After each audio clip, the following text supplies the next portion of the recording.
Assalamualaikum warahmatullahi wabarakatuh. Alhamdulillah, assalatu wassalamu ala rasulullah wa ala alihi wa sahbihi wa ala ma ba'd. Pemirsa yang insyaallah dimuliakan Allah, berjumpa lagi dengan saya Anin Lihi di AL Dakwah Maluku, menebarkan manfaat. Pagi ini saya bersama-sama dengan Pak Dr. M. Ridwan Tuni, MSI. Kita akan bincang-bincang satu tema menarik ya, sesuai dengan fokus kajian beliau, antropologi. Tapi bisa juga antropologi agama, antropologi sosial, antropologi budaya. Ya. Itu salah satu ruang lingkup kajian yang beliau kaji dan beliau mungkin berikan kepada mahasiswa. Ya. Nah, sedikit mungkin saya perkenalkan, beliau ini seorang dosen akademisi di IAIN Ambon. Ya.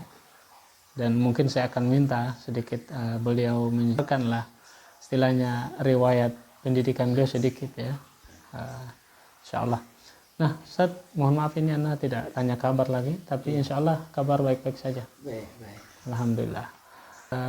Pemirsa, kita tanyakan langsung kira-kira seperti apa riwayat pendidikan beliau. Lulusan saya dari lulusan PGA ya, tahun 80 ya. Terus melanjutkan studi di IAIN ya, Ujung Pandang yang sekarang UIN Makassar ya. S1-nya di jurusan Akidah Filsafat. Nah, lalu dilanjutkan S2 tahun 2002. Jadi agak lama ini ya pendidikan jenjang ini. Jadi lama sekali kita mengabdi di IAIN Ambon, waktu itu masih STAIN, lalu berafiliasi ke IAIN Ambon, lalu melanjutkan studi kembali ke Unhas ya. Ya, untuk magister S2 mengambil konsentrasi antropologi ya. 2003 ya selesai, lalu dilanjutkan lagi dengan 2011 masuk lagi di program doktoral ya. Kita selesai 2016 begitu, jadi agak lama juga begitu pendidikannya ini, yaitu untuk sekedar yang pendidikan dari ya saya begitu ya, dikembalikan. Doktornya itu 2011 sampai 2016 di Unhas di jurusan yang sama ya. Memang waktu itu kita masuk di administrasi publik, tapi dia jurusannya ya filialnya itu program studi ilmu antropologi gitu. Ya, sementara tesis saya, disertasi saya itu lebih mengarah ke antropologi sosial budaya yang membicarakan tentang lembaga adat sendiri negeri. Gitu. Baik pemirsa, alhamdulillah tadi kita sudah mendengarkan riwayat pendidikan beliau, insyaallah cukup jauh ya, cukup lama juga beliau berkecimpung dalam dunia pendidikan sambil mengajar juga, kemudian melanjutkan kuliah dan konsentrasi magister dan doktor beliau S1 filsafat, akidah filsafat dulu, S2 antropologi, S3-nya juga antropologi. Jadi kajian mendalamnya ini di antropologi kan. Karena dia juga disebutkan konsentrasi antropologi sosial budaya dan lebih khusus lebih banyak juga mengkaji tentang sendiri negeri ya, tentang lembaga-lembaga adat. Nah, ini sudah mulai terbuka ini pemirsa tentang lembaga-lembaga adat. Mungkin sedikit kita akan bertanya tentang konsentrasi budaya lembaga-lembaga adat ya, sendiri negeri. Ini khususnya di Kota Ambon, Maluku Tengah. Oh, Maluku Tengah ya. Oh, di Maluku Tengah. Konsentrasinya di Tulehu. Tulehu ya. Ya. Nah, berkaitan dengan sendiri negeri ya, sistem itu sistem sendiri negeri itu sistem seperti apa Ustaz? Ya.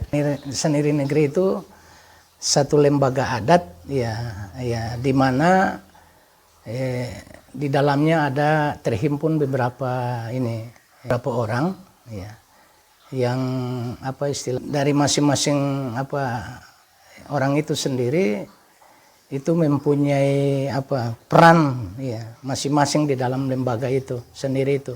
Ya, contohnya seperti umpamanya kepala soa, ya, terus kepala kewang.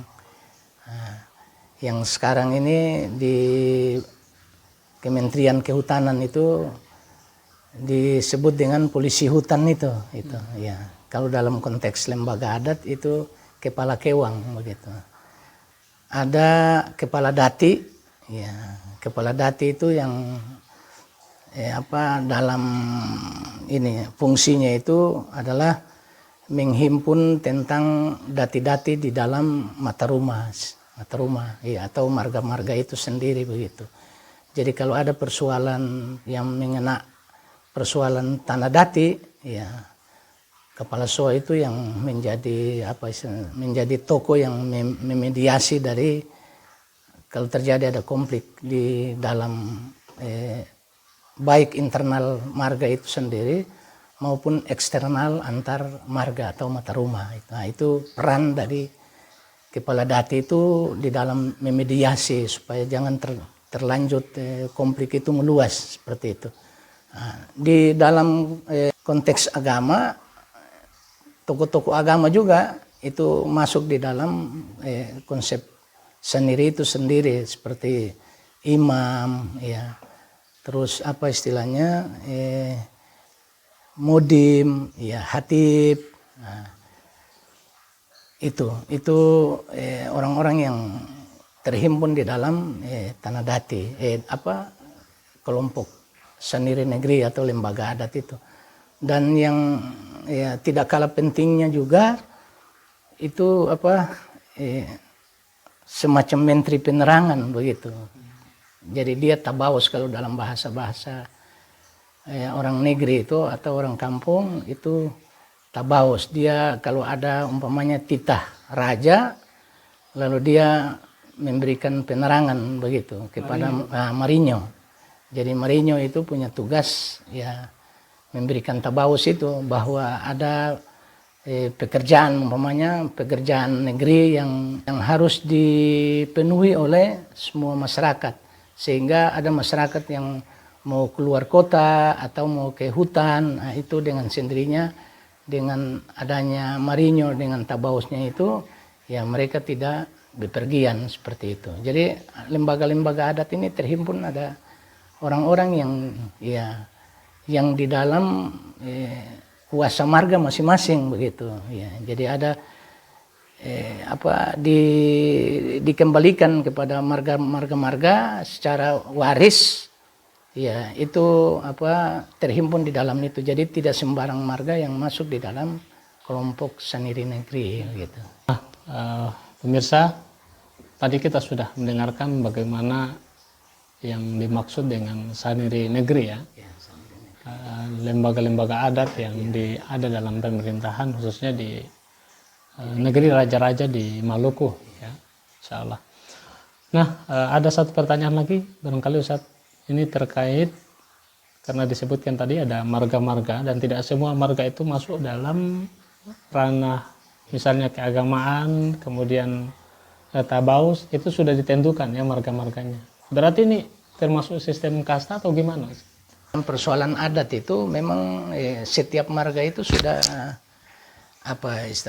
kalau dalam konteks yang disebut dengan historiografi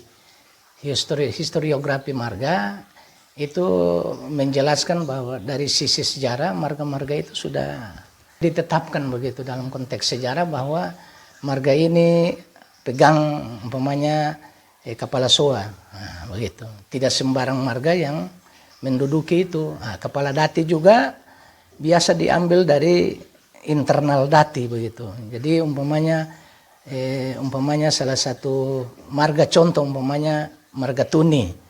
Nah, di dalam marga Tuni itu harus ada yang dituahkan begitu, ya, sehingga dia bisa menduduki ya sebagai kepala dati dalam marga Tuni itu yang berhubungan dengan persoalan ini tanah, persoalan tanaman-tanaman. Jadi tanaman-tanaman yang turun dari warisan marga Tuni, nah itu yang disebut dengan tanah dati, terlepas dari ya mungkin masing-masing dari ya marga itu yang punya tanah-tanah sendiri seperti itu begitu. Nah, kalau tanah dati itu adalah himpunan dari ya satu keluarga besar, keluarga inti lah begitu. Saya bukan keluarga inti yang menurunkan dari keluarga besar seperti itu begitu. Nah, keluarga inti yang turun dari ya dia punya, dalam istilah antro itu biasa disebut dengan ego begitu. Apa nenek ya umpamanya dia punya nenek atau teteknya itu baru turun ya, itulah yang disebut dengan sistem kekerabatan itu.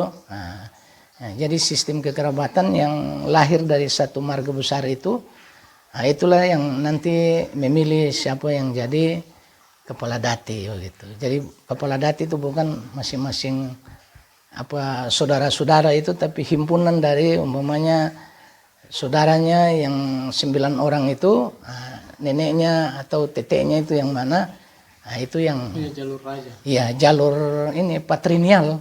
Iya, bukan matrinial. Jalur patrinial.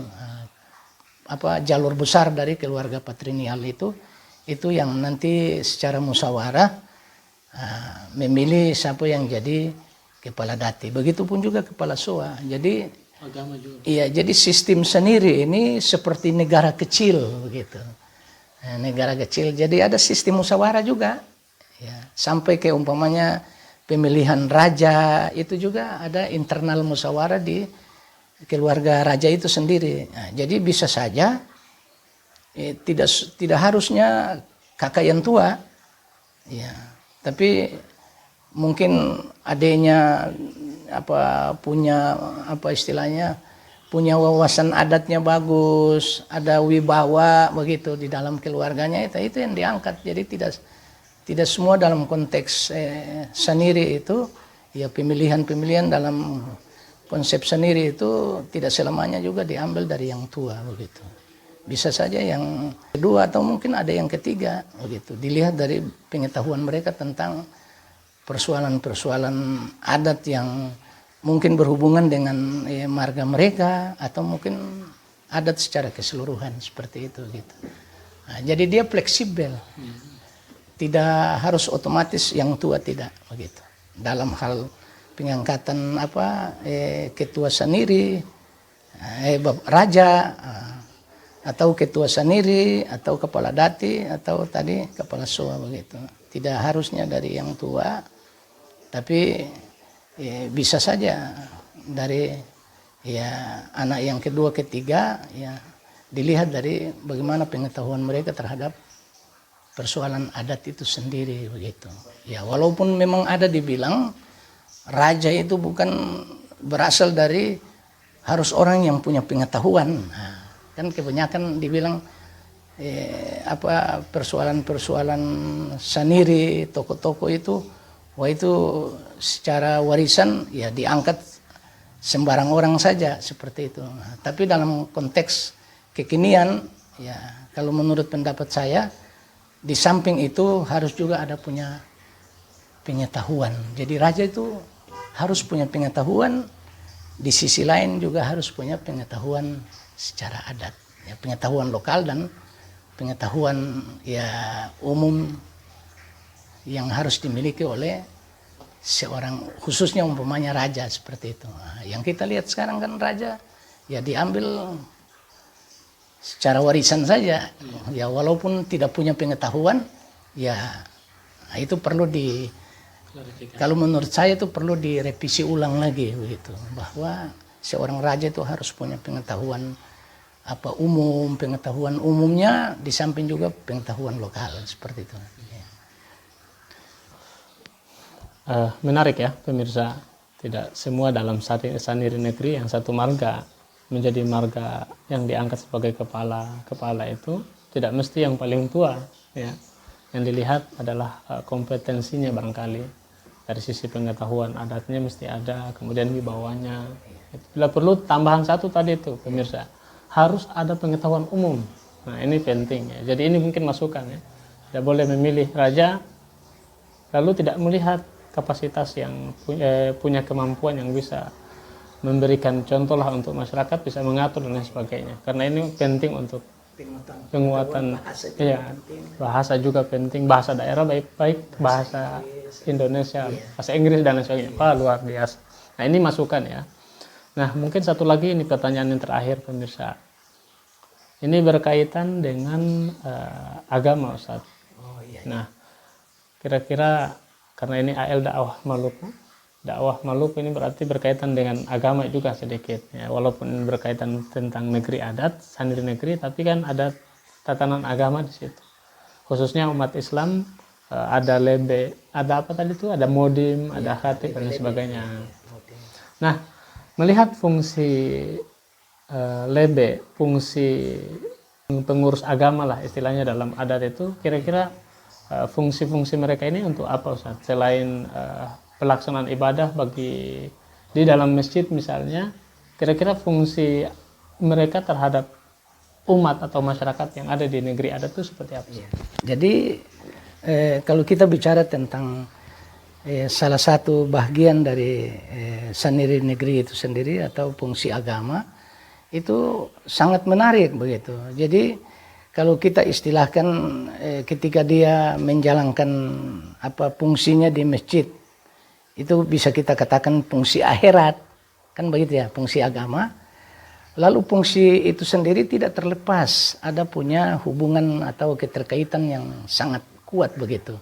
Ya terutama seorang mudim ya atau seorang khatib lah seperti itu, yang memang mereka punya kedudukan di apa istilahnya di struktur masjid itu, ya apa istilahnya mereka punya kedudukan begitu. Tapi ketika itu dibawa keluar dari masjid, ada persoalan-persoalan apa keagamaan, umpamanya pernikahan, taruhlah seperti itu, ya di masyarakat fungsi-fungsi itu juga didudukan juga di ini. Jadi mereka tidak sembarang duduk di tempat yang sama dengan masyarakat, tapi didudukan sesuai dengan dia punya fungsi dan perannya itu sendiri begitu. Di samping mungkin apa petugas-petugas dari KUA, ya, tapi fungsi mereka juga di dalam hidup dan kehidupan yang berhubungan dengan persoalan pernikahan, peran dan kedudukan mereka itu juga sangat penting. Nah, kalau dulu itu kan pernikahan biasa fungsi-fungsi itu yang dijalankan seperti itu. Tapi ketika ada fungsi KUA juga di masyarakat, ya maka fungsi-fungsi itu dia beralih fungsi ke KUA begitu. Tapi ada juga sebagian umpamanya mereka menikahkan, ya fungsi KUA itu hanya memberikan ya semacam bukti itu begitu. Jadi ya jadi kalau ada pertanyaan seperti itu, maka fungsi mereka di masjid maupun fungsi mereka di lapangan atau di masyarakat itu tidak bisa dilepas pisahkan seperti itu. Nah, raja juga seperti itu, fungsi dia ya di masjid ada punya kedudukan biasa itu di bagian kanan mimbar. Nah, lalu apa fungsi mereka, fungsi raja juga di lapangan itu ya sebagai orang yang dituakan seperti itu. Tapi ketika tadi fungsi-fungsi tadi imam, modim itu ya terutama tadi modim itu fungsi-fungsi mereka itu di masyarakat punya peranan yang sangat penting sekali seperti itu. Jadi antara masjid ya kalau kita simbolkan dengan persoalan akhirat dan persoalan apa masyarakat dengan persoalan dunia, maka ya dalam konteks agama tidak bisa dipisahkan antara persoalan dunia dan persoalan akhirat ya sesuai dengan apa istilahnya doa sapu jagat itu Rabbana atina fid dunya hasanah wa fil akhirati hasanah ya wa qina adzabannar. Kedua sama-sama hasanah begitu. Itu hidup dalam negeri adat ya. Iya, dalam konteks adat itu seperti itu begitu. Jadi ya adat itu ada di dalam ya apa kalau kita bisa katakan dia bisa ada dalam konteks ruang dan waktu ya walaupun ruangnya berbeda ya waktunya berbeda tapi antara ruang dan waktu itu tidak bisa dipisahkan dalam konsep ya persoalan-persoalan yang tadi seperti itu gitu. Alhamdulillah pemirsa, tadi kita sudah mendengarkan ya Jadi ada 4 pertanyaan kalau tidak salah saya tanyakan pada hari ini. Terakhir tentang agama ya, fungsi agama, lembaga agama dalam adat kira-kira seperti apa. Ternyata mereka juga punya kedudukan, dan ending terakhirnya memang tidak bisa dipisahkan antara proses agama dan proses adat ya, dua hal yang terikat dalam ruang dan waktu. Agama dan adat tidak bisa dipisahkan. Ya, tidak bisa dipisahkan, mereka selalu seiring berjalan bersama ya. Nah, di masjid juga raja, tokoh adat, tokoh agama itu sudah ada tempat-tempatnya khusus yang sudah dipersiapkan. Kalau raja di masjid itu kedudukannya di bagian kanan mimbar, sementara tokoh-tokoh adat yang lain itu bagian kiri mimbar. Ya. Jadi pemirsa, kalau di Saniri Negeri, lembaga adat itu, lembaga pemerintahan adat, di raja ya, maaf, raja di bagian kanan, lalu tokoh adat dan lain sebagainya, sowa dan sebagainya ini berada di bagian kiri. Nah, jadi demikian sudah diatur oleh negeri ya, negeri-negeri adat. Insya Allah pemirsa, barangkali untuk sementara demikian. Mudah-mudahan ini bisa menjadi informasi yang bermanfaat ya, terutama untuk generasi yang ada di Maluku, supaya mereka menyadari bahwa terutama di masyarakat ya, masyarakat adat, sehingga mereka tahu bahwa mereka punya sistem pemerintahan yang seperti ini gitu. Tapi ada masukan tadi, mudah-mudahan bisa menjadi informasi penting juga ya, pengetahuan umum ya. Bisa mungkin belajar bahasa Inggris, kalau bila perlu bisa bahasa Arab dan sebagainya. Itu luar biasa kalau ada raja kayak begitu. Nah, demikian barangkali saya Anin Lihi undur diri. Terima kasih pemirsa. Terima kasih Ustaz. Iya, sama-sama. Terima kasih pemirsa sudah menyaksikan video ini, dan saya ucapkan Allah alam bisawab. Assalamualaikum warahmatullahi wabarakatuh. Waalaikumsalam warahmatullahi wabarakatuh.